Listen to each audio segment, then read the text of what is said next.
Hey everyone, welcome back to a brand new weekly wisdom. Again, we're doing these every Tuesday morning at 9 a.m. or around that time. And these should be 5 to 10 minute long chunks of wisdom about diversity, equity, and inclusion that I hope you get a ton of value out of. So today I am excited to continue on after telling you last week about some of the trends of 2022. This week, we're going to be digging into one of those trends and just sharing 3 steps you can take toward employee wellness. Now, I am just going to share 3 steps, and there are so many interventions, so many ways that you can support employee wellness. Please don't take this as a fully comprehensive approach. Only 3 steps, 3 things you can start doing today. Before I tell you those 3 things, I do want to set you up so that you can understand how this is related to diversity, equity, and inclusion. So, in order to do that, I wanted to remind you of what I shared last time we came together. I shared that wellness would be a DEI trend. Maybe if you saw that last week's weekly wisdom, you saw this slide where I talked about how right now, especially as we continue to face the pandemic and all that's involved in that, many people are experiencing symptoms of anxiety and depression, 40%, which is up from 10% in 2019. And pandemic fears have increased anxiety and tension in workplaces, particularly. People also often ask me, why is employee wellness related to diversity, equity, and inclusion? Well, if you take a look at these stats, which are related to what it's like to be a person of color within a workplace, particularly a BIPOC employee, you see that BIPOC employees experience way more microaggressions. We also know that underrepresented employees will often resort to covering at work, which requires a lot more time and energy. Let me explain what covering is as we talk more about wellness, just to make sure that we're all on the same page. So maybe you're not familiar with what covering means. It's a term that was coined in the early 2010s by a researcher named Kenji Yoshino. It's the act of downplaying or hiding certain aspects of yourself so as not to appear different.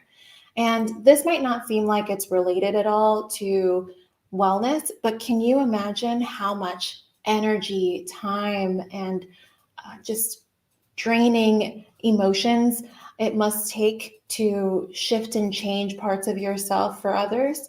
Well, we know based on the research that Kenji Yoshino did years ago in 2014, when he surveyed over 3,000 employees at different companies and different industries, that people are covering all the time.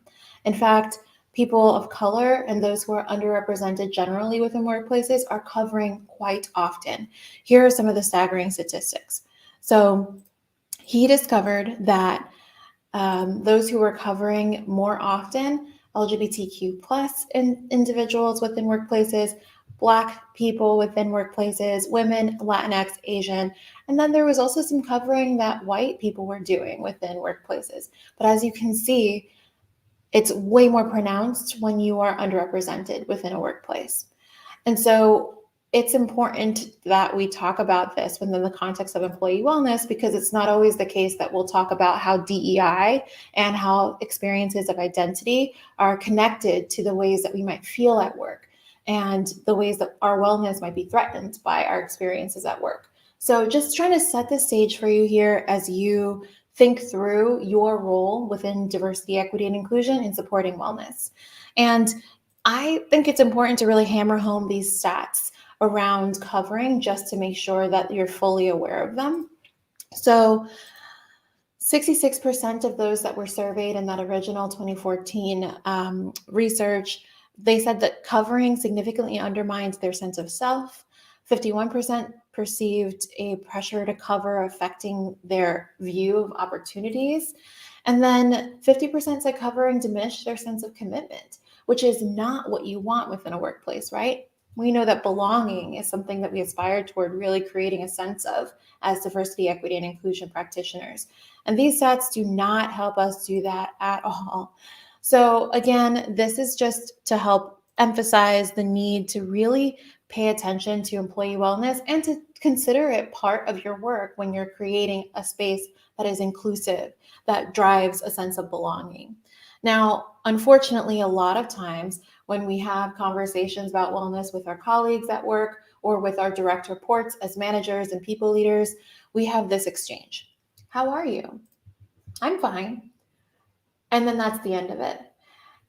Again, I really want to make sure that we spend some time talking about ways of encouraging conversation around employee wellness. And these 3 tips toward employee wellness, these 3 steps toward employee wellness are meant to support that. But again, they're not fully comprehensive. There's no way 5 minutes we could talk about all of the different ways to encourage employee wellness. And so instead, I want to just focus in on the sense of wellness, or the aspiration toward wellness that we're really striving for in our employees. Because last year, a lot of us had conversations about this word, burnout. We all talked about it. We were really in the weeds on how to keep people from feeling burnt out, especially given our surrounding experiences with the pandemic.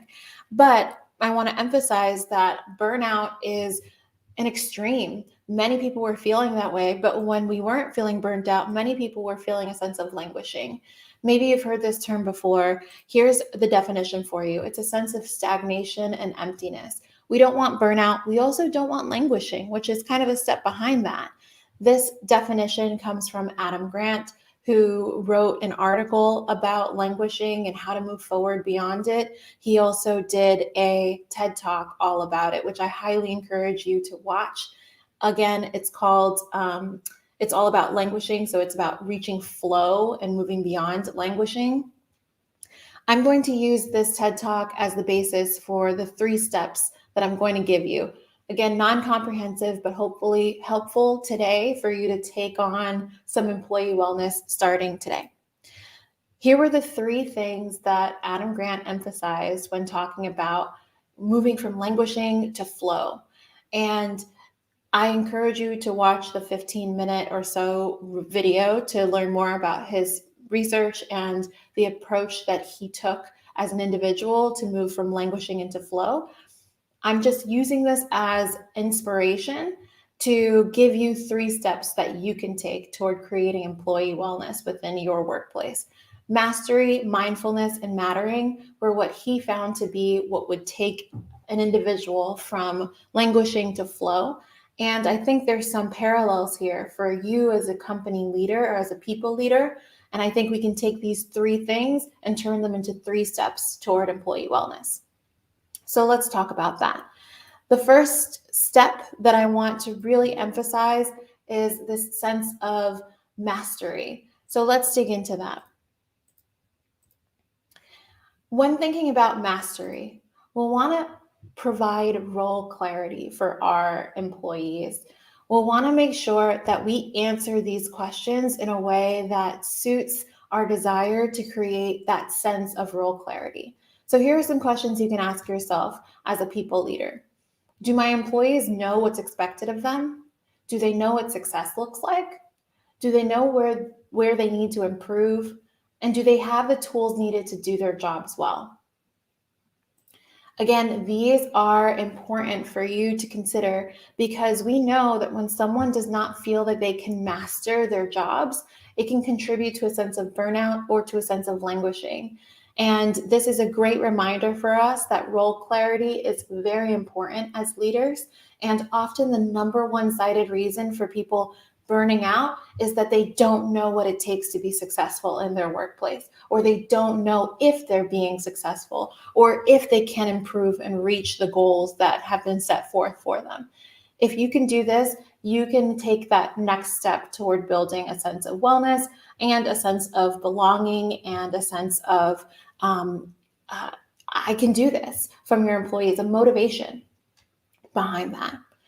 Let's move on to the next one. And that next one, as we talked about, was mindfulness. So consider setting and enforcing boundaries. As we set and enforce boundaries, you'll want to ask yourself these questions. Do my employees have uninterrupted work time? Do they feel encouraged to set boundaries? Am I modeling how to set boundaries for all needs? That includes personal needs. Maybe there are times when you need to take a walk or you need to take some time in the morning for yourself. Setting those boundaries and modeling that for your employees can be huge. Is there a time and place to set personal boundaries, to have a conversation about them? Consider reviewing these and consider spending time with your employees to talk about the importance of this. Mindfulness is one way for your employees to be able to find the time to do what they need to do to really replenish themselves. Often, when we talk about wellness, we'll talk about those individual activities that individual people can do, like meditating or yoga or going on those walks. And if you're not allowing time for that, or if you're not creating space for people to carve that out for themselves, they could be really missing out. Let's check out our last one, and then we'll wrap things up for today. The last one is mattering. Make sure you're providing a sense of purpose. And this is something we can forget about quite often whenever we're doing our work throughout the week or throughout the quarter as we're pushing toward our goals. So ask yourself these questions.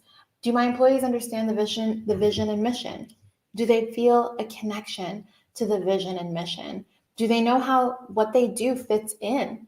And how often are we connecting to our team purpose?